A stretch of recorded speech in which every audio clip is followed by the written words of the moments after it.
Dear viewers, आप देख रहे हैं सिंधी टीचर। मैं आपको बुनियादी सिंधी, बेसिक सिंधी, स्टार्टिंग सिंधी, सिंधी कायदे अलिफ-बे से पढ़ाने की कोशिश कर रही हूँ। उसके बाद हमने क्लास 3 टू क्लास 10 रोज़ाना एक चैप्टर पढ़ेंगे, एक्टिविटी करेंगे, कोई भी चैप्टर मिस नहीं होगा। जो चैप्टर पढ़ेंगे उसके साथ उसका मुकम्मल उर्दू तर्जुमा भी करेंगे और उसमें जो भी एक्सरसाइजेज होंगे, question answer, fill in the blank सब करेंगे। इसी तरह हमने क्लास 3 तरतीब से कंप्लीट कर दिया था। उसके बाद क्लास 4 फिर क्लास 5 चलती आ रही थी, जिसके वीडियोस मेरे चैनल पर मौजूद हैं और अलग से प्लेलिस्ट भी बनी हुई है। आप अपनी क्लास के मुताबिक जाके पढ़ सकते हैं। अब फिर से क्लास 3 रिपीट हो रही है, जिसका बेसिक और बुनियादी वजह यही है कि उसमें जो एक्सरसाइजेस थे ये जो मैंने स्किप कर दी थी, इनमें कुछ करना नहीं था। आप ये इंस्ट्रक्शन देख सकते हैं, पढ़ो आई लिखो, मतलब ये पढ़ने हैं और रीराइट करने और कुछ भी नहीं करना। लेकिन कुछ व्यूवर्स के कमेंट्स आ रहे हैं कि उनको ये जो है वर्ड्स पढ़ने में और इनके मीनिंग्स जानने में मुश्किल हो रही है, तो मैं उनको इनके मीनिंग्स बता दूं, इसीलिए क्लास 3 रिपीट हो रही है। पिछली वीडियो में रिपीटिंग में हम चैप्टर 15 कंप्लीट कर चुके हैं। आज हम पढ़ेंगे चैप्टर 16, जिसे सिंधी में सबक सोरहून पढ़ते हैं। बिस्मिल्लाहिर्रहमानिर्रहीम, शुरू करते हैं। आज हमारे पास चैप्टर का टाइटल है काफ। ये डंडी वाला काफ है, काफ से कौवा वाला काफ है, जो उर्दू में इस तरह से होता है नॉर्मल वाला काफ, ठीक है। और इसको सिंधी में इस तरह से बतख की शक्ल का बना दिया गया है और आप ये पढ़ के ये पढ़ सकते हैं, काफ अलिफ काफ फे साकिन काफ, ठीक है। सिंधी में जो है ना डंडी वाला काफ भी होता है, लेकिन वो काफ नहीं होता है, वो के होता है, ठीक है। ABCD में जो के होता है ना, वो वाला के होता है, या काफ बड़ी के वाला होता है, उसको वो प्रोनाउंसिएशन उसकी होती है। जबकि डंडी वाला काफ है ना, वो इस तरह से है।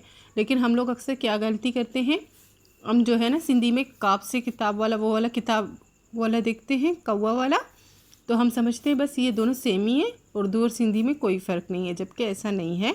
ये डंडी वाला काफ जो है वो ये वाला काफ है, ठीक है। शुरू करते हैं। इहो किताब आहे, इसको कैसे पढ़ेंगे, है ये ही अमसा पेश ओ, इहो काफ ज़ेर के तालिब बेपेश बो, किताब अलिमद्दा है ये है आहे, इहो किताब आहे, ये किताब है। हम उर्दू में कहेंगे ये किताब है, ठीक है ये ही काफ ज़ेर के तालिब बज़बर किताब अलिमद्दा आहे, हेनुन हेन आहेन, ही किताब आहेन, ये किताबें हैं, ठीक है। ये एक से ज़्यादा है। और सिंधी में जो है वाहिद के लिए किताब पेश आ गया और जबकि जमा के लिए ज़बर आ गया, किताबा, ठीक है।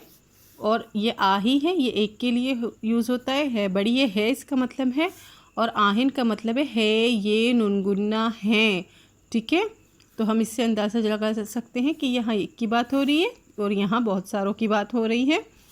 बाकी इन दोनों में वाहिद जमा में बस ये ज़बर और पेश का फ़र्क है।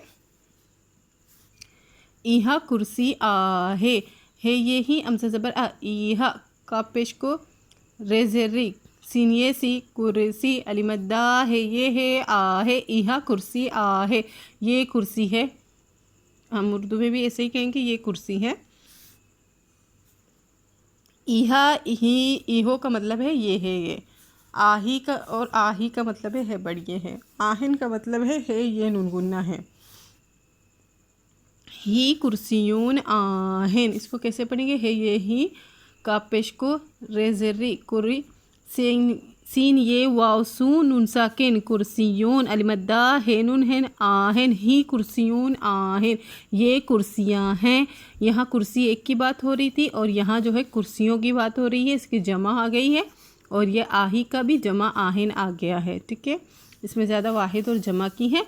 और यहाँ इहा इहो मतलब एक की बात हो रही थी, जबकि जमा के लिए ही, इनमें ज़बर और ज़ेर नहीं लगेगा क्योंकि एक की बात नहीं हो रही, बहुत सारों की बात हो रही है, ठीक है। इनमें अमज़ा ज़बर आ या अमज़ा पेश ओ नहीं लगेगा, यहाँ जमा की बात हो रही है।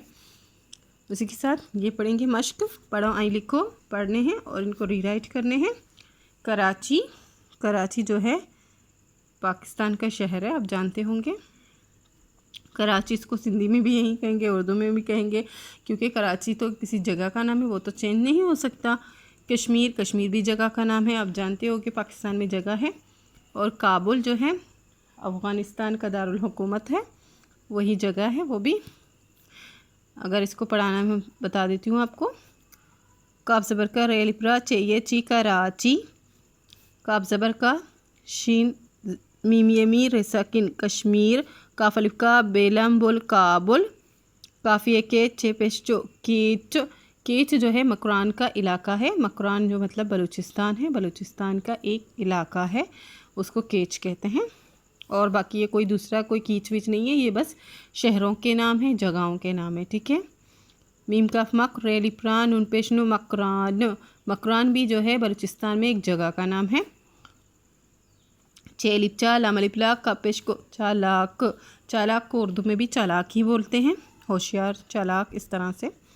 शीन शीनजरशी का पलिप का रे ये री शिकारी, शिकारी जो है उसको कहते हैं जो शिकार करता है, आप भी जानते हो कि इसको उर्दू में भी शिकारी कहते हैं। कराची हिक्को वड्ढो शहर आहे, इसको कैसे पढ़ेंगे? काफ ज़बर का रे लिप्रा चाहिए ची कराची, हज़र है का पेश को हिक्को, वाव डाल वड्ढो वड्ढो, शीन है शहर हर शहर, अलिमद्दा है ये है आहे, कराची हिक्को वड्डो शहर आए, कराची एक बड़ा, वड्डो कहते हैं बड़े को, बड़ा शहर है, कराची एक बड़ा शहर है। इस तरफ अल्फाज हैं, इनके मायने हैं किताब, किताब का मायने उर्दू मायने भी उसके किताब ही होते हैं। कुर्सी, कुर्सी का कुर्सी होता है, कुर्सियों का कुर्सियाँ होता है। आही का मतलब है बड़िए है, आहिन का मतलब है ये नुनगुन्ना है, ठीक है।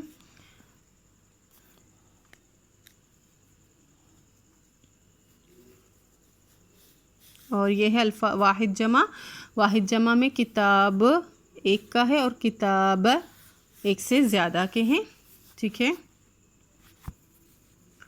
ये सिंधी में वाहिद जमा है।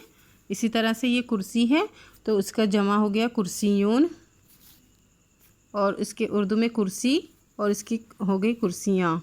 इसी तरह से उर्दू में किताब का होगा किताब और इसका होगा किताबें, उसकी जमा, उर्दू जमा है, ठीक है। उसी के साथ आही का है, आई के मायने है बड़िए है और इसका जमा है आहिन, जबकि है बड़िए है और इसका जमा है ये नुनगुन्ना है। उम्मीद है समझ आ गई होगी। इसी तरह से कराची का मतलब कराची है, वो एक शहर है। कश्मीर का मतलब कश्मीर है, वो जगह है। काबुल, काबुल का मतलब काबुल और एक शहर है। कीच, कीच का मतलब कीच होता है और ये शहर है, लेकिन ये काबुल अफ़गानिस्तान का शहर है, उसका दारुल हुकूमत भी है, ठीक है। मकरान है, मकरान का मतलब मकरान वो एक शहर है, एक जगह है बलूचिस्तान में। चालाक का मतलब चालाकी होता है, शिकारी का शिकारी होता है। और कराची हिक्को वड्डो शहर आई का मतलब है कराची एक बड़ा शहर है। इसी के साथ ये चैप्टर कंप्लीट हो गई है। उम्मीद है आपको अच्छे से समझ आ गई होगी। अगर आपको मेरी वीडियो अच्छी लगती हो तो please like share and subscribe कीजिएगा। दोस्तों और क्लासमेट के साथ शेयर ज़रूर कीजिएगा। अल्लाह हाफिज़।